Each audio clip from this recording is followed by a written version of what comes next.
by having all these facilities that are really like, almost like made to order in a certain sense. Like if you're a factory developer and you're going to get new orders, the Chinese government will work with you hand in glove to build at just insane speeds where we would still honestly be doing the environmental paperwork by the time the factory goes up in China.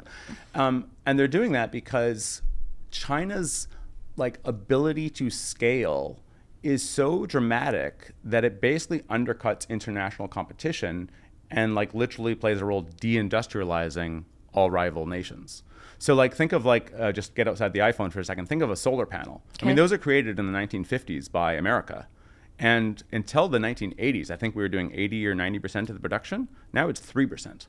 And it's 3% because China just made massive investments and it has the political backing to make those investments, and it doesn't go after profit. I mean, so just to rant for a second, like there was an essay a month or two in Foreign Affairs, and it was trying to make the case that America was still competitive in like, 8 major industries or whatever, but the metric it was using was ridiculous. Now the metric was profit. Okay, well, from a capitalist Western perspective, profit is the metric you should go after. And if you've got 40% or what have you of the profit in an industry, you would say, oh yeah, no, we're doing really well. The Chinese aren't after profit. The Chinese are after razor-thin margins and taking control of the sectors so that then nobody else can compete with them. And in the long term, they're the only ones capable of doing it, right? So they're not after profit. And so this is really interesting when it gets to Apple's supply chain, because what we have now, and I know you don't want me to fast forward, but is that the Chinese companies, rather than the multinationals operating in China, they're the ones who can get the free land. They're the ones who can get the machinery and the subsidies. And what does that mean? That means that they can operate at lower margins. And so over time, more and more Chinese red supply chain companies are taking on the orders at the expense of multinationals operating in China. And so you're asking, like, what does China get out of these low-wage jobs? They're taking over these industries to such an extent that we can't compete with them. And so, I know this is an obvious question. Yeah. Why do they want to take over these industries? Well, manufacturing is some, absurd portion of their GDP.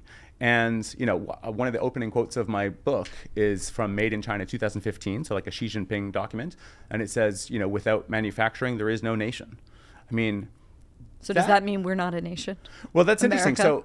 So, that's almost a quote of Alexander Hamilton, which is really interesting. So, right? So he has this famous paper, where he argues that manufacturing will cement American independence.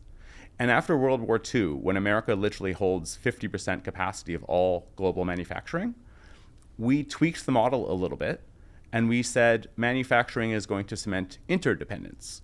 And in like the four-decade battle with the Soviet Union, the reason why our economy did so well versus that of the Soviets is they were pretty isolated from this global network. Think of Thomas Friedman, the world is flat. No two countries that have McDonald's have ever gone to war with each other, right? He called that the Golden Arches theory of diplomacy. The rise of Japan, even post-war Germany, with Volkswagen and whatnot, like South Korea, all these countries were based on trade.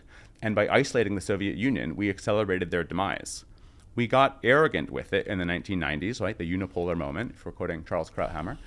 And I think China could have been isolated, and we could have had this opportunity to sort of, boot out the communists, and maybe then we could have integrated them into the world economy. But we thought, no, we'll actually just have the communists join our system, and then we'll work with them that way. And whoops, we accidentally enriched China's rulers, and now they're in a better position than they ever have been. They were pretty precarious in the late 1990s, and we had a position that I don't criticize. Like, it was clearly wrong in retrospect, but I take the arguments in good faith. Do you know what I mean? Like, some of the scholarship that's coming out now is like, oh, that Americans knew all along that it was just Western businessmen doing this for greed and things like that. But I think there was a genuine sense that if you had, there's this quote, if commerce doesn't cross borders, armies will. And you could point to something like Taiwan. I mean, Taiwan is under martial law for decades before their first democratic elections in the late 1990s. And because it's ethnically Chinese, we thought, oh, that's a great example. The Chinese in Beijing will do the same.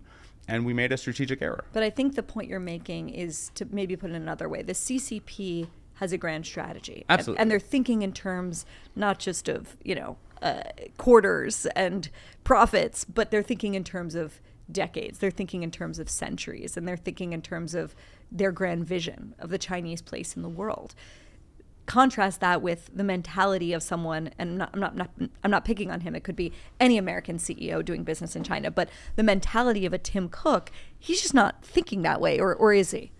No, I think they totally sleepwalked into this. So my favorite quote in the book comes from, a former vice president. We're having coffee, and he says, "Are you sure you're not overthinking your thesis? You keep telling me about geopolitics, but I will tell you, I was there in the early 2000s when we were setting up our Chinese supply chain, and we weren't thinking about geopolitics at all."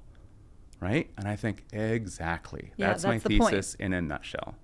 You had no idea what you were doing. You were setting up operationally the world's most sophisticated supply chain, and you made the rookie and calamitous mistake of putting all your eggs in one basket, and the basket transformed into a surveillance state.